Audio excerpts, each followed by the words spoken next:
Hi! Welcome to our channel మధురమైన రుచులు మాటలు. నోట్లో పెట్టుకుంటే కరిగిపోయే మైసూర్ పాక్ అండి. స్వీట్ షాపుల్లో మైసూర్ పాక్ లాగా ఉంది కదా! బాగుంది కదండీ! అబ్బే! కష్టం అనుకుంటున్నారా చేసుకోవడానికి? వెళ్ళిపోకండి మరి ఆగండి. నేను చెప్పిన కొలతల్లో చేశారనుకోండి 20 నిమిషాల్లో మైసూర్ పాక్ అలా ప్లేట్‌లో పడాల్సిందేనండి. ఎందుకు ఆలస్యం రండి ఎలా చేయాలో చెప్తాను మీకు. ఈ మైసూర్ పాక్‌కి శనగపిండి అవసరమండి. తీసుకున్న కప్పుతోనే ప్రతిదానికి మెజర్‌మెంట్ పర్ఫెక్ట్‌గా ఉండాలండోయ్! ఈ కప్పుతో నేను తీసుకున్నానండి శనగపిండి. ఇదే కప్పుతో 2 కప్పులు షుగర్ ఏసేసుకోవాలండి. పర్ఫెక్ట్‌గా ఎయ్యండి. అటు ఇటు వేయకూడదు. 2 కప్పులంటే 2 కప్పులు షుగర్ ఏసుకోవాలి. నెయ్యి తీసుకోవాలండి. ఇదే కప్పుతో 2 కప్పులు నెయ్యేసుకోవాలండి. ఎక్కువ తక్కువ ఉండకూడదండోయ్! చెప్తున్నాను ముందే. కరెక్ట్‌గా 2 గ్లాసులు నెయ్యి పడతదండి. తీసేసుకోండి చెప్తాను. మనం తీసుకున్న షుగర్ ఒక పొయ్యి మీద పెట్టుకోవాలండి. అలాగే మనం తీసుకున్న నెయ్యి ఒక పొయ్యి మీద పెట్టుకోవాలండి. రెండు ఆటిల మీద పెట్టుకొని రెడీగా చేసుకోవాలండి. మనం ముందుగానే ప్లేట్లో కాసంత నెయ్యి వేసుకుని పాముకొని పక్కన పెట్టుకోండి. మైసూర్ పాక్ అయిన వెంటనే ఇందులో దిమ్మరించేయాలి. అప్పుడు టైం ఉంటుంది, అందుకు ఇప్పుడే పెట్టేసుకోండి. మనం రెడీ చేసుకున్న షుగర్లోని హాఫ్ కప్పు నీళ్ళు వేసుకొని ఇదిగోండి షుగర్ పాకం చేసుకోవాలి. ఇది బాగా కరిగే వరకు దీన్ని తిప్పుకుంటూ ఉండాలి. ఇదిగో ఈ విధంగా పాకం కరిగిన తర్వాత ఇది చేతికి లేత పాకం వస్తే సరిపోతుందండి. చేతికి అంటుకుంటే సరిపోతుంది. ఇంకోటి ఏంటంటే ఈ ప్రాసెస్ అంతా సిమ్లోనే ఉండాలండో, ఏ మాత్రం హైలో ఉండకూడదు. స్టార్ట్ అయిన దగ్గర నుంచి ఎండింగ్ వరకు సిమ్లోనే దీన్ని చేసుకోవాలి. ఇదిగోండి ఇలా షుగర్ మనకి పాకం వచ్చిన తర్వాత మనం రెడీ చేసుకున్న శనగపిండి ఉంది కదా, దాన్ని ఇందులో పడేసుకోవాలండి. పడేసుకొని ఏమాత్రం ఆలస్యం చేయకుండా మీరు దీన్ని బాగా కలిపేసుకోవాలి. ఉండలు లేకుండా దీన్ని బాగా కరిగించుకోవాలండి. ఏమాత్రం ఉండలు పట్టినా ఇంక మైసూర్ పాకు బాగోదండి. ఇదిగోండి ఈ విధంగా రావాలి. ఇదిగోండి ఉండలు లేకుండా ఇలా చేసుకోవాలి. చూసారా ఎంత బాగా వచ్చిందో? ఇలా కరిగిపోవాలన్నమాట. ఇప్పుడు దీంట్లో కొంచెం పప్పల సోడా వేయాలండి. అదేనండి బేకింగ్ సోడా. కాస్తంత హాఫ్ టీ స్పూన్, ఎంతో వేయకూడదండి, మరీ బాగోదు. ఇదిగో వేసిన తర్వాత ఇలా బాగా కలపాలి. కలిపిన తర్వాత మీరు ఓ పక్కన నెయ్యి పెట్టుకున్నామన్నాను చూసారా, అది మరుగుతూ ఉండాలండి. ఇంక ఇక్కడ నుంచి స్టార్ట్ చేసేయాలండి. నెయ్యి వేస్తూ కలుపుతూ ఉండాలి. వేడి వేడిగా ఉండాలండి.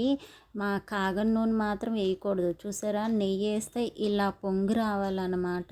ఇలా పొంగు వచ్చేలా చూసుకోవాలి. నెయ్యి మాత్రం బాగా కాగుండేది మాత్రమే వేయాలండోయ్. మీరు ఒకటే గుర్తుపెట్టుకోవాలండి, ఒక స్టవ్ మీద పాకం, ఒక స్టవ్ మీద నూనె, రెండు కాగించాలండోయ్.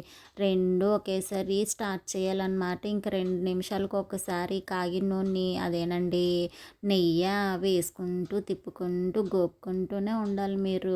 ఆ కళాయిలకి పక్కన అంటుకుంటూ ఉంటుంది, దాన్ని కూడా గోపుకుంటూ పీక్కుంటూ ఉండాలండి.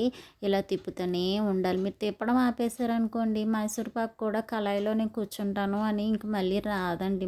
మరి మీరు అర్థం చేసుకోరు నేను చెప్పింది. ఇలాగా నెయ్యేస్తూ కలుపుతూనే ఉండాలండి. మీరు ఆగారనుకోండి అది ఆగిపోద్ది. అందుకని మీరు ఆగకుండా కంటిన్యూస్గా మీ చెయ్యి మాత్రం ఆడుతూనే ఉండాలండో, తిప్పుతూనే ఉండాలి. మీ చెయ్యి ఆగిందో మైసూర్ పాక్ నేను ఆగిపోతానంటది. ఒక 15 మినిట్స్కి చూసారా, ఇది స్టేజ్ మారిపోతుందండి. ఇలా చిక్కగా వస్తుంది. ఇది మొత్తం మైసూర్ పాక్ అంతా రెడీ అవ్వడానికి మీకు ఎగ్జాక్ట్లీ 20 to 30 మినిట్స్ లోపలనే అయిపోతుంది. అది గుర్తుపెట్టుకోండి.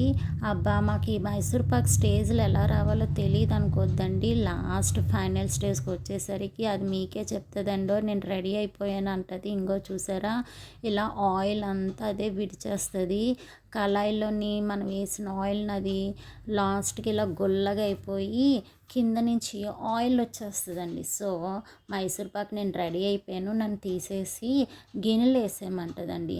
అదేనండి మీకు తెలుసుకోవాల్సింది. చూసారా ఆయిల్ ఎలా కనబడుతుందో, ఇలా గుల్లగా అయిపోయి ఆయిల్ అంతా విడిచేస్తుందండి. ఇదేనండి ఫైనల్ స్టేజింగ్. గబగబా తీసి ఆలస్యం చేయకుండా ప్లేట్లో అలా దిమ్మరించేయాలండో. ఏమాత్రం మీరు ఆలస్యం చేసినా ఆ మైసూర్ పాకు పొడి అయిపోతుంది. పాక కాస్త పొడైపోతుంది. మనం చేత్తో తీసుకుని స్పూన్తో తీసుకొని ఆ పొడిని తినాలండి. అంత అవసరం మనకి ఎందుకండి అంత కష్టపడిన తర్వాత. అందుకని శ్రమ లేకుండా మీరు ఆ స్టేజ్‌ని కనిపెట్టేసి ఇలా ప్లేట్‌లో వేసుకొని ఇలా సరిసమానంగా చేసేసుకోండి. ఇది ప్లేట్‌లో ఇలా ఈక్వల్‌గా చేసుకొని దీన్ని బాగా చల్లారనివ్వాలండి. పక్కన పెట్టేసుకోండి దీన్ని ఇలాగా. గంట అయిన తర్వాత అండి మైసూర్ పాక కాస్తంత చల్లారుతుంది. మరీ చల్లారిపోతే అవ్వదు. ఇది కొంచెం వేడిగా ఉండగానే ఇలాగా మనం చాక్‌తోని ఇలాగా ఘాట్లు పెట్టేసుకోవాలండి. లేదంటే మైసూర్ పాకు ఊడరాదు. అందుకని ముందుగానే ఘాట్లు పెట్టుకున్నాం అనుకోండి సూపర్‌గా వచ్చేద్ది. ఇదిగోండి ఇలాగ చేసేసుకోవాలి. ఇలా మనం రెడీ చేసుకున్న దాన్ని ఒక గంట అయ్యాక చల్లారిపోద్దండి. దాన్ని పైన మూత పెట్టుకుని ఇలా తిప్పుకుని టపా టపా 4 దెబ్బలు కొట్టారనుకోండి ఇలా ఊడొచ్చేత్తది. ఇప్పుడు దీన్ని జాగ్రత్తగా డివైడ్ చేసేసారనుకోండి ముక్కలు. ఇదిగోండి ఇలా డివైడ్ అయిపోతాయి. జాగ్రత్తగా చేత్తో డివైడ్ చేసేయని చెప్తాను. అదిరిపోయింది కదండి మైసూర్ పాకు సూపర్గా వచ్చింది కదా. మీరు గుర్తుపెట్టుకోవాల్సింది ఒకటేనండి. ఇది నెయ్యి వేస్తూ ఆపకుండా 2 నిమిషాలకు ఒకసారి నెయ్యి వేస్తూ కదులుపుతూ తిప్పుతూ చేస్తూ ఉండాలండి. ఆగకుండా చేయవలసిందే. ఇంకోటి బాగా గుర్తుపెట్టుకోవాల్సింది ఏంటంటే ఇది సిమ్లో మాత్రమే పెట్టి చేయాలండో. ఏ మాత్రం హైలో పెట్టుకున్నా ఇది త్వరగా ఉడికిపోతుంది. తర్వాత మీకు మైసూర్ పాకు రాదండి, గడ్డ ముక్క వస్తుంది. అది గ్యారంటీ. మీరు సిమ్లో పెట్టుకొని చేస్తేనే పర్ఫెక్ట్గా మైసూర్ పాకు అనేది వస్తుంది. చూసారా మరి ఎంత బాగుందో, ఎంత గుల్లగా ఉందో. నోట్లో వేస్తే కరిగిపోవాల్సిందేనండి.